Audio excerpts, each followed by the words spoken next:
우리가 도시를 떠올릴 때 회색빛 콘크리트 건물이 이제 워낙 많다 보니까 굉장히 삭막한 풍경이 그렇죠. 먼저 생각이 나잖아요. 그런데 사실 그 도시를 이루고 있는 건 그 안에 사는 사람들이기 때문에 사람들이 만들어낸 관계 속에서의 어떤 이야기들, 사연, 그리고 역사, 문화 이런 것들도 사실은 그 도시 안에 함께 공존해 그렇죠. 있다고 네. 볼 수 있죠. 그 매일 다니는 길이라든가 그다음에 우리가 일하는 공간들이 있잖아요. 네. 그게 우리 삶에 영향을 미치죠. 그럼요. 그렇죠? 예. 그래서 좀 제가 보기에는 그 도시라고 하는 것들이 그 네. 안에 사람들의 변화에 따라서 변하는 것 같다. 네. 그래서 도시는 사람이다 이렇게 얘기하시는 분들도 있습니다. 네, 사실 그렇게 말씀하시는 강연자가 오늘 두 번째 그렇습니다. 강연자이신데요. 이런 도시의 모습을 인문학적인 시선으로 바라본 그런 분입니다. 행복한 건축가, 홍익대 건축대학 유현준 교수님 모시겠습니다. 뜨거운 박수로 맞아주시죠.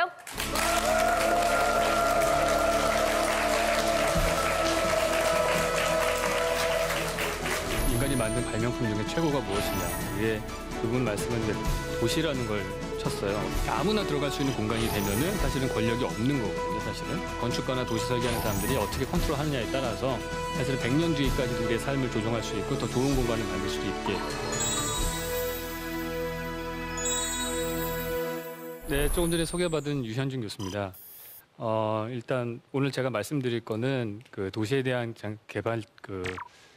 개괄적인 얘기들을 좀 말씀을 드리고요. 그 안에 숨겨져 있는 것들, 또 여러분들이 간과하며 지나갔던 것들을 좀 말씀드리려고 합니다.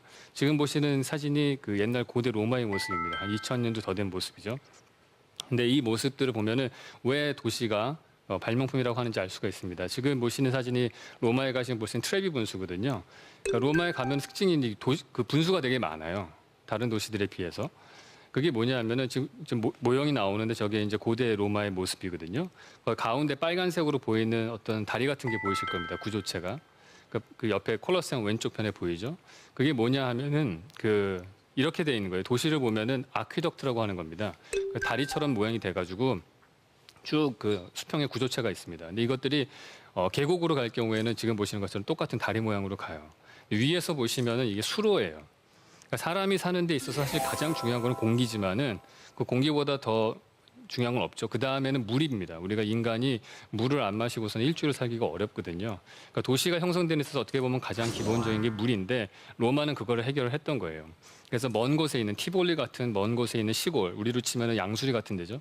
거기서 수로를 만들어서 중력을 이용해서 약 한 1000분의 1 정도의 기울기로 구조체를 만든 겁니다. 그래서 그 물을 갖고 와서 지금 도시까지 끌고 온 겁니다. 똑같은 시스템이 사실 지금 서울이라는 도시가 만들어지는데도 팔당댐에서 펌프를 써서 이렇게 옮겨오는 것뿐이에요. 그러니까 최초의 상수도 시스템을 로마가 만들었다고 할 수 있습니다. 로마란 도시가 쪽에 이제 동로마로 옮기잖아요. 콘스탄티노플 지금의 이스탄불로 수도로 옮기면서 인구가 100만 명이었다가 뭐 한 10,000 명으로 줄어요. 그러니까 확 줄면서 버려진 도시가 됐다가 퇴적이 되면 강이 범람하고 흙이 퇴적되면서 한 6m 정도의 흙이 쌓이고 옛날 고대 로마 도시는 쌓이게 된 거죠. 그러면은 로마의 제국의 폐허가 있는데 그것들이 나중에 동로마 제국이 망하고 다시 사람들이 이주를 하면서 르네상스가 생겨나는데 그때 갑자기 건물이 많이 필요했을 거 아니에요.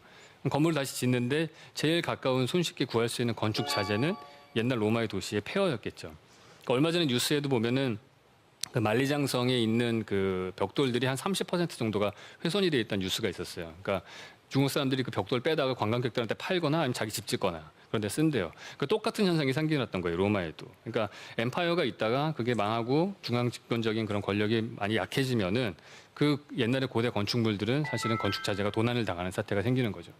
그러면 옛날에 경기장이 있던 자리에 건물 돌 뜯어다가 옆에다가 씌우면 그 무거운 걸 멀리까지 안 가져갈 거 아니에요. 그 옆에다 건물을 짓고 그러면 그 모양 그대로 주변에 건물들이 생겨나면서 그게 어떤 흔적이 남아있게 되는 거죠. 그래서 그 유럽의 도시들 중에서는 로마 시대 때 만들어진 도시들은 다 웬만하면 콜로세움이 있습니다. 동그란 게 있는데 없는 도시들이 가끔 있어요. 그 도시들은 보면은 동그랗게 그냥 광장으로 비어져 있어요. 그 이유는 뭐냐면은 콜로세움 재료를 띄워다가 그 옆에다 건물을 지어서 그 빈자리로만 남아있는 경우예요. 그런 것들이 도시 속에는 누적이 돼 있는 겁니다. 그러니까 사람들은 사실 아무리 문명이 발달하고 텔레커뮤니케이션이 발달해도 거기 짝짓기 때문에 사람들이 모여요. 그러니까 그걸 잘 모르시는 분들은 그냥 금요일 날 저녁에 홍대 앞에 한번 가보시면 됩니다. 엄청나게 젊은 애들이 홍대 지하철에 쏟아져 나오거든요. 목적은 딱 하나예요. 이성을 만나기 위해서. 그러니까 결국에는 도시에는 사람들이 점점 모일 수밖에 없는데 그거를 막는 유일한 거가 전염병이거든요. 그러니까 전염병이 생기면은 사실은 도시가 형성되기가 어려워요. 근데 로마 같은 경우는 물이 풍족했기 때문에 로마 시민들은 오후 4시면 다 퇴근하고 다 목욕했다고 그러잖아요. 그래서 카라칼라 목욕탕 엄청나게 크죠. 그런데 물이 부족한 국가들이 있어요. 대부분은 물이 부족하죠. 그러니까 파리 같은 경우도 사실은 물이 되게 부족했는데, 그러니까 이 파리는 사실 두 번째 발명품이라고 제가 생각하는 건데, 첫 번째 로마가 상수도를 발명을 했다면은 적은 물을 갖고서 도시가 워킹할 수 있는, 작동할 수 있게끔 만든 하수도를 처음으로 만들었어요. 그러니까 레미제라블이라는 영화 보시면 마지막에 왜 장발장이 자기 사위 될 사람을 하수도로 탈출시키잖아요. 그러니까 이것도 뭐 사실은 정기적으로 콜레라라든지 뭐 장티푸스 같은 수질성 그런 전염병이 돌아왔는데 그것들을 사실은 이 사람들은 어떻게 해결했냐면 하수도를 만들어서 위생을 좀 좋게 만든 겁니다. 그래서 세느강이 사실은 되게 수량이 적습니다. 딴 데서 물을 끌어와서 그 정도밖에 안 되는 거거든요. 근데 그거를 프랑스 사람들은 하수도라는 시스템을 발명을 해서 그걸 해결을 한 겁니다. 근데 파리가 사실은 그 세계적으로 그 선도할 수 있었던 도시가 될 수 있었던 또 하나의 결정적인 이유는 도로망이에요. 우리가 보시면 개선문 주변으로 한 16개 도시 도로가 모여지는 걸 볼 수가 있습니다. 근데 엄청난 그 방사형 구조를 띠고 있죠. 사실 이걸 보면은 그 나폴레옹 3세 시절에 오스만이라는 그런 시장이 사실 이 리모델링을 했거든요. 도시 재개발을 했는데 그때 배경을 보면은 사실 그렇게 뭐 좋은 뜻은 아니에요. 그 이유가 뭐냐면은 그 나폴레옹 3세 시절에 그 전에 우리가 아시다시피 프랑스 대혁명이 있었잖아요. 그러니까 사람들이 엄청나게 막 민중 봉기를 일으켜서 왕이 다 죽었어요. 그러니까 그 다음에 정치 주자들은 어떻게 생각했겠습니까? 시민이 한 번만 더 일어나면 네모가지 날아간다 생각을 하겠죠. 걱정을 했을 거예요. 그래서 이 사람들이 도시를 만들면서 시민이 사실 모여들면은 다 민중 봉기가 됐을 때 도로로 나올 거 아니에요. 그러면 지금 보시는 사진 속에 개선문에다가 대포 한 대만 설치를 하면은 다 모든 시민들을 제압할 수가 있는 거예요. 그러니까 결국에는 그 중앙부의 권력을 그 장소를 장악하는 사람이 모든 권력을 갖게 되는 거죠. 지금 보시는 것 여러분들도 다 그런 경험을 해보시는데 그런 걸 이제 어려운 말로 보이어리즘이라고 하거든요. 나를 노출하지 않고 몰래 훔쳐보는 거. 약간 좀 성도착증의 하나로만 보통 생각을 하는데 우리 일상에 다 섞여 있습니다. 뭐 대표적인 예가 여러분들이 가는 극장이 그런 케이스예요. 극장에 가면은 어두운 자리에 앉아서 밝은 화면을 바라보고 나는 숨어서 딴 사람의 생활을 엿보는 거잖아요. 그러니까 그게 결국에는 다 관음증이에요. 보이어리즘. 그래서 여러분들 인터넷으로 딴 사람 홈피 훔쳐보는 것도 그렇고요. 거기다 인터넷 댓글, 악성 댓글 다는 것들도 다 밴들리즘이고 그것들이 우리의 삶 속에 어떻게 녹아 있는 거예요. 그러니까 또 다른 예를 볼 수 있다면은 그러니까 보여지지 않고 딴 사람을 볼 수 있으면 그게 권력을 가지는 거가 되는 건데 아까 그 간수의 방처럼 여러분들이 저는 이제 아파트 12층에 삽니다. 12층에 살면은 한 8시 정도 되면 해 떨어진 다음에는 11층, 10층, 9층, 8층 다 내려다 보여요. 거실들이. 그럼 그 사람들은 제가 있는 방을 못 봐요. 불이 켜지더라도. 지금 이 영화는 이제 이창이라는 영화인데 이거 보시면은 뒷집에 사는 사람들이 다 내려다 보이죠. 저보다 아랫집에 있는 사람들은. 그게 제가 더 권력이 많은 거예요. 제가 높은 층에 사는 사람으로서는. 나를 노출시키지 않고서 다른 사람 볼 수가 있으니까. 그게 바로 그래서 이제 pent하우스가 사실 비싼 이유가 그겁니다. 그러니까 펜트하우스 꼭대기층에 있으면은 아무도 자기를 못 보고 나는 다 모든 사람을 내려다 보는 거죠. 그렇기 때문에 더 돈 많은 사람들이 그 권력을 사기 위해서 위로 올라가는 거예요, 사실은. 그런 것들이 사실은 우리가 작게는 사무실 자리 배치에도 사실 볼 수 있어요. 나를 드러내지 않고서 딴 사람을 볼 수 있는 것들. 그러니까 뭐 부장님 자리 같은 거 대부분 다 창문을 등지고 앉아 있습니다. 저 얼마 전에 유행했던 미생이라는 드라마 보면은 장거래가 제일 복도 쪽에 앉아 있죠. 여기 뭐 오차장이 뒤에서 보면 항상 장거래가 일하는지 안 하는지를 감시를 할 수가 있어요. 모니터를 보니까. 근데 장거래는 고개를 돌려보기 전에는 오차장이 일하는지 안 하는지 감시가 안 되죠. 모니터상에서 뭘 보는지 알 수가 없어요. 그러니까 사실은 이 사람이 화장실 가면서 왔다 갔다 하면서 중간에 대리, 과장, 뭐 신입사원들의 모니터를 다 훑으면서 갈 수 있어요. 그런 것들이 결국에는 자리 배치에 의해서 다른 사람들을 감시하는 거예요. 제가 요즘에 제일 무서워하는 사람들은 누구냐면은 그 명함을 받았는데 핸드폰 번호 없는 사람들이에요. 그러니까 그 사람들이 제일 무서운 거가 거쳐 들어가 누군가를 통해서만 갈 수 있는 사람들. 그게 더 무서운 그 사이에 어떤 장벽을 만들어 놓은 거죠. 우리가 이런 생각을 한번 해볼 수가 있어요. 자, 펜트하우스가 제일 비싸고 꼭대기층이라서 제일 비싸고 권력을 갖는다고 했는데 그럼 왜 우리 옥탑방은 제일 싸냐? 이해가 안 가죠. 제일 꼭대기층인데. 그 이유는 뭐냐면은 꼭대기층에 있지만 옆에서 그냥 다 뛰어넘어가면 되기 때문에 그런 거예요. 그러니까 안전상의 문제 때문에 아무나 들어갈 수 있는 공간이 되면은 사실은 권력이 없는 거거든요, 사실은. 그러니까 우리가 제 친구도 옥탑방에 살았는데 2달에 한 번씩 집이 털렸다고 그러더라고요. 그러니까 옆에서 그냥 넘어오면 끝이에요. 그러니까 우리가 예를 들어서 자금성 같은 걸 보면 황제가 있는 공간은 제일 안에 들어가 있어요. 담장 있고 담장 있고 담장 있고. 아까 말씀드린 핸드폰 번호 없는 사람들. 그런 사람들도 비서실을 통해서만 접근 가능한 회장님. 그러니까 그런 것들이 사실은 그 안에 있는 사람들도 중요하게 만드는 거죠. 자, 그러면은 로마는 상수도를 개발을 해서 그 사람들이 중앙 집권, 인구 밀도를 높일 수 있었고 강력한 중앙 집권화되는 정부를 가졌고 그것 때문에 유럽을 정복할 수 있는 로만 엠파이어를 만들었어요. 파리 같은 경우에는 자동차가 다니기에 편리한 곳, 그런 직선형 도로를 썼고 그다음에 하수도로 인한 아주 쾌적한 공간을 만들었습니다. 그렇기 때문에 당시 유명한 화가들이나 문화인들이 다 파리에 가서 살고 싶어 했던 것들이죠. 그러면 런던이라는 도시가 또 있어요. 영국도 되게 큰 제국으로 한때 영향력을 끼쳤던 도시잖아요. 그 나라잖아요. 그 영국은 도대체 어떻게 대단한 런던을 만들었을 것인가? 그걸 보면은 이 산업혁명의 모습입니다. 이게 여기 있는 사람들 불과 한 몇 달 전만 하더라도 농사 짓던 사람들이 와가지고 도시에 와서 그 공장에서 일을 했어요, 이 사람들이. 그러니까 되게 건강이 나빠졌을 거 아니에요. 그러니까 평균 수명이 30살이 안 됐다고 그래요, 이 당시에 도시의 사람들이. 그러니까 집이 너무 부족해서 뭐 방 하나에 뭐 몇십 명씩 살기도 하고 창문 없는 방도 있고 그것 때문에 사실 지금 우리가 사는 건축 법규라는 게 만들어졌어요. 그러니까 막 뭐 동지 때 최소 4시간은 자연 채광이 들어야 된다라든지 뭐 방은 창문이 있어야 된다든지 이런 것들이 이런 그 안 좋은 과정을 거쳐서 나온 거거든요. 그러니까 이 사람들이 이렇게 자연 속에 살던 사람들이 도시에 와서 살면서 병들고 하니까 이제 런던에서 최초로 만든 거는 도시명 공원을 만들었습니다. 그래서 그 하이드 파크라고 여러분들 다 아시죠? 그건 지금 어느 도시에 가든지 다 웬만한 중앙공원은 하나씩 있어요. 저희도 뭐 분당에 가면 분당 중앙공원이 있고 일산에 가도 호수공원이 있고 지금은 너무 당연하게 생각을 하는데 그걸 처음 만든 거예요. 물론 이제 이 당시에는 그 실제로 노동자들은 갈 시간이 없어가지고 이제 귀부인들만 가서 산책을 했다고 하는데 어쨌든 이런 새로운 시스템을 만든 거죠. 도시에. 그러면 그 다음번 도시는 누가 있을까요? 뉴욕을 들 수가 있을 것 같아요. 우리가 20세기 대표하는 도시. 그럼 뉴욕은 로마, 런던, 파리의 모든 장점들은 다 가지고 플러스 알파가 있어야지만이 또 다른 경쟁력을 가지는 도시가 될 수 있었을 거 아니에요. 그게 뭐냐 하면은 로마의 상수도, 그다음에 러던이 가지고 있던 공원, 센트럴파크 있죠. 그다음에 하수도 도로망 직선의 격자형 도로망 그 뉴욕이 갖고 있죠. 그다음에 하수도 당연히 갖고 있고요. 거기다가 플러스 전화기라는 이런 문명기기를 넣어서 그걸 넣었기 때문에 더 훨씬 더 사람들 간의 소통이 자유로운 그런 도시가 된 거죠. 그렇기 때문에 사실은 뉴욕의 증권회사가 집중된 월스트리트 같은 게 생길 수 있었던 이유도 전 세계에 효율적으로 움직일 수 있고 도시가 말씀드린 대로 인구 밀도가 높고 사람이 많이 있을수록 시너지 효과가 나서 좋은데 전 세계 어느 도시보다도 공밀화된 도시를 만들 수 있었기 때문에 뉴욕이 사실은 되게 좋은 도시가 된 거죠. 그런 면에서 봤을 때 효율적으로. 근데 이제 마지막 결론 말씀드리면 이제 이 도시들이 쭉 보셨던 것도 로마부터 시작해가지고 뉴욕까지 계속 진화를 해왔어요. 그 선대에 있었던 장점들을 조금씩 플러스 알파 해서 점점 더 좋은 도시를 만들어져 왔는데 그것들을 보면은 약간 생명체의 진화하고 좀 비슷합니다. 그러니까 도시라는 건 인간의 발명품이기도 하지만은 큰 그림에서 보면 어떻게 보면은 약간 자연 발생적으로 만들어지는 거라고 볼 수도 있을 것 같아요. 그러니까 우리가 생명체의 진화를 한번 생각해 보면은 단세포 생물이 처음에 있다가 다세포 생물이 돼요. 그러면 세포가 많아지면 사실은 그 각각의 떨어져 있는 세포에 산소를 공급하기 위해서 순환계가 발달할 수밖에 없어요. 우리가 이제 태아의 초음파 사진을 보면은 몇 센치밖에 안 되는 태아지만은 맨 처음 생겨나는 기관이 심장이잖아요. 그러니까 심장 뛰는 걸 볼 수가 있죠. 그러니까 순환계가 맨 처음 생겨야 돼요. 그 다음에 더 발달하면 뭐가 됩니까? 신경계가 발달을 하죠. 신경계가 더 발달하고 중추신경계가 발달하고 지금의 영장류까지 왔습니다. 근데 도시도 보면은 단독주택이라든지 조그마한 마을 같은 단세포적인 위치에 있다가 그것들이 점점 늘어나면서 도시가 만들어지면은 그것이 도시가 되면서 처음으로 필요했던 그런 상수도 하수도 시스템들 그런 것들이 순환계라고 볼 수가 있어요. 그래서 도시의 물을 생명의 기본이라고 해서 물을 공급하고 더러운 물을 받는 거는 어떻게 보면 동맥하고 정맥 시스템하고 비슷한 거죠. 그러다가 통신계가 발달했어요. 그건 신경계하고 비슷한 거라고 할 수 있습니다. 이제 그 다음 단계는 사실 전혀 어떻게 되는지 모르겠어요. 와이파이 같은 것들도 될 수 있을 것 같고요. 뭐 그 다음 단계로 계속해서 뭐 여러 가지 것들이 발달을 하겠죠.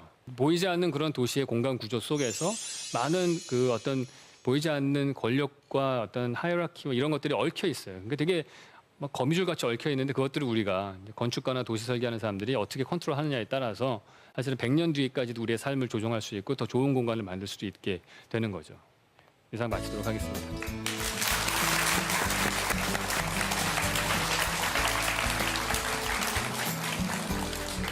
어제 책방에 갔더니 네. 그 교수님 책이 이렇게 있더라고요. 네. 도시는 무엇으로 사는가. 그 제목이 전 굉장히 이제 카피라이터 출신이기 때문에 그 톨스토이의 그 단편 있죠. 네. 사람은 무엇으로 사는가. 무슨 뭐 연관관계가 있습니까? 전혀 없습니다. 없죠? 제가 예민했나요? 네. 표절 아니에요? 표절. 아니 보면서 우리가 이제 흔히 생각할 때 건축이라는 네. 것에 대해서 외관상의 네. 미에만 관심이 있었던 것 같아요. 그렇죠. 근데 네. 건축 안에 권력의 논리가 있고 위계가 있고 뭐 아주 힘의 논리, 어떤 목적성이 분명하고 이런 것들을 새롭게 좀 느끼게 된 그런 부분이 있는 것 네, 같아요. 네, 네. 근데 사실 이제 유현진 교수님 나오신다고 그래서 이제 제가 책 보다가 그 걷고 싶은 거리 네. 뭐 그런 이야기가 좀 나와서 과연 걷고 싶은 거리, 이 걷기 좋은 거리는 어디일까 저에게 있어서 생각해봤는데 별로 없더라고요 서울 시내에서. 예전 더듬어 봤는데 그 아주 좁은 골목 있잖아요. 네. 아주 조그만 구멍 가게들이 있는데 이게 무엇을 파는지 알 수도 없는 그런 가게지만 그런 재미로 이렇게 걸어가고 싶은 그 거리. 네. 그 거리는 하나 꼽을 수 있겠다는 생각이 들었어요. 요즘에 그런 걸 많이 개발하지 않습니까? 그렇죠. 특히 네. 강북 쪽에 강북 쪽에 그런 게 많아졌죠. 예전하고 사실 달라진 가장 큰 이유는 옛날에는 사람들이 뭐 쇼핑할 때 쇼핑몰 많이 갔는데 요즘엔 골목길을 많이 가요. 네. 그게 사실은 걷고 싶은 거리라는 거는 제 생각에는 이렇게 가게들의 입구가 자주 나올수록 사실은 더 좋은 거예요. 그러니까 우리가 텔레비전 리모컨을 들고서 채널 100개인 지금의 채널하고 채널 4개였을 때하고 다르잖아요. 네. 선택권이 많이 주어질수록 내가 권력을 더 많이 가지게 되는데 더 자극도 많이 되고 네. 경우의 수도 많아지고 그렇기 때문에 걷고 싶은 거리는 가게들이 촘촘하게 들어서는 거리들이 많습니다. 우리가 아는 거리들 대부분 다 그렇고요. 네. 옛날에는 근데 왜 그렇게 활성화가 안 됐느냐? 그거는 제가 볼 때는 스마트폰의 이유가 크다고 봐요. 그러니까 예전에는 우리가 많은 엔터테인먼트를 영상 매체에서 찾았는데 그걸 보려면은 테레비 앞에 앉아 있어야 되는데 그렇죠. 지금은 핸드폰으로 다 되잖아요. 네. 스마트폰으로 인터넷도 되고 전화도 하고 다 할 수 있으니까 어떤 장소에 제한이 없으니까 그런 자연도 있고 사람도 구경할 수 있고 선택권도 많이 주어지는 그런 골목 상권으로 이제 사람들이 많이 가게 되는 거죠. 갑자기 물으시니까 네. 또 다시 그걸 제가 보게 되네요. 그런 그 반론에 대해서 뭔가 제가 예를 들면 그 건축에 대해서 그 아파트에 대해서 제가 물어봤고요. 아, 예. 죽은 네. 아파트의 사회라는 그 제목 때문에 오해를 네, 많이 네, 하시는데 네, 아파트 네.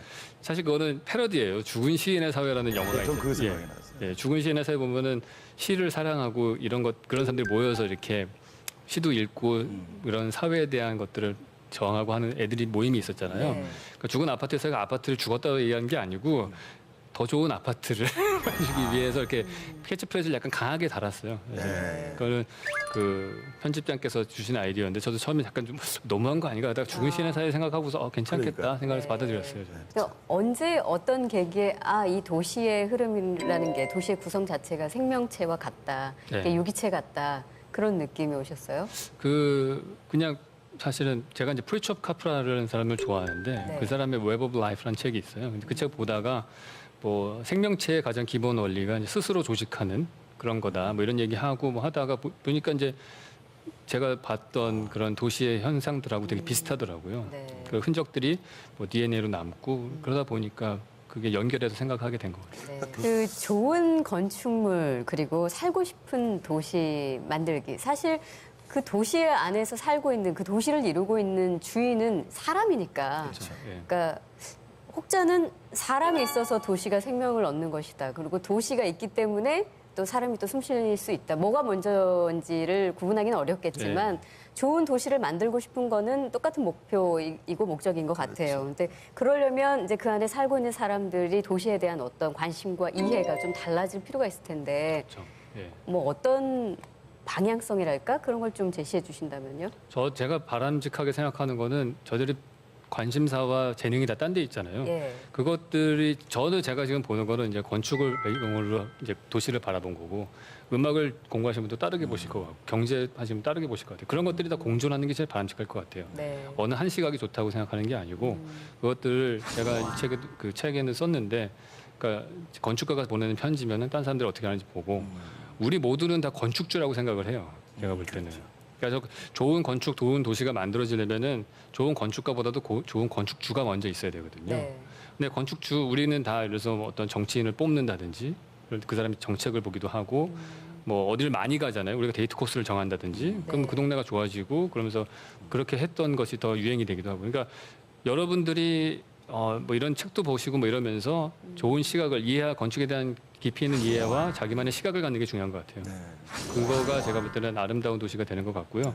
그거를 잘 이용할 때, 그러니까 이 문명사를 보면은 뭐 옛날 시대에는 칼 잘 쓰고 말 잘 타는 사람이 잘 되고 요즘에는 뭐 컴퓨터 잘 쓰는 사람, 뭐 이런 사람 자동차나 이런 거 잘 쓰는 사람이 되는 것처럼 그 현대 사회에서 도시를 잘 쓰는 사람이 제가 볼 때 성공할 것 같거든요. 도시를 잘 쓰는 예, 사람. 도시를 잘 써야 되는데 어떻게 하는 게 잘 쓰는가는 많이 알고 자기가 관심 있게 보고 그럴수록 그걸 잘 쓸 수 있을 것 같아요. 그럼 아까 말씀하실 때 건축가의 입장에서는 네. 좋은 도시를 만들기 위해서 좋은 건축이란 뭘까요? 그러니까 저는 너무 근본적인 질문인가요? 좋은 건축이라 좋은 도시 좋은 건축은 제가 볼 때는 그 예. 안에 사는 사람들끼리 좋은 소통을 할 수 있게끔 해주는 거라고 생각을 해요. 아, 네. 그러니까 제가 제일 싫어하는 것 중에 하나가 발코니 확장법이에요. 발코니 확장을 하면서 유리창으로 다 아파트가 인면이 되면서 발코니가 없어졌잖아요. 네. 옛날에는 그 발코니가 마치 옛날에 한옥의 툇마루 같이 그 사람들이 사는 모습을 드러내 빨래도 널고 그렇죠. 그런 게 되고 길 가는 사람들이 봤을 때는 그걸 보면서 아 저기서 어떤 사람이 살고 어떻게 다양하게 사는구나 볼 수 있는데 네. 지금은 다 유리창밖에 없잖아요. 그러면 이제 그 길거리가 그만큼 삭막해지는 거예요. 네. 그렇죠.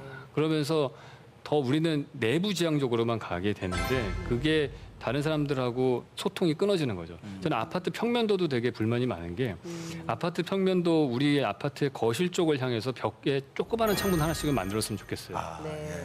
그러면 내가 방에 들어가도 내 방에 들어가서 바깥만 보는 게 아니고 거실에 엄마 아빠가 텔레비 보고 있으면은 그 창문을 통해서 볼 수도 있고 그 창문 열고 저 건너편 창문 열면은 거실을 거쳐서 거실이 약간 마당 같은 거거든요. 한옥으로 치면은. 그럼 안방에서 창문 거쳐서 마당 거쳐서 사랑방에 있는 사람을 쳐다보잖아요. 네. 그런 식으로 창문 어떻게 하나 뚫느냐에 따라서도 사실 가족 간의 관계가 바뀔 수 있거든요. 한옥도 되게 그렇지 않아요? 네, 한옥이 그렇죠. 그렇죠. 네, 네. 네, 네. 아. 그러니까 그런 것들이 좋은 건축이라는 거는 사람들 간의 관계를 적절하게 어떻게 연결해주고 어떤 거는 끊고 지금은 너무 개인주의적으로만 이렇게 프라이버시 위주로만 소통이란 말이 생각이- 많네요. 네. 말씀하시고. 먼저 오늘 좋은 자리 아주 감사했고요. 네. 또 이렇게 딱딱한 건축물에 대해서 이렇게 인문학적인 시선을 주신 것 정말 감사합니다. 예, 이현준 교수님께 큰 박수 부탁드립니다.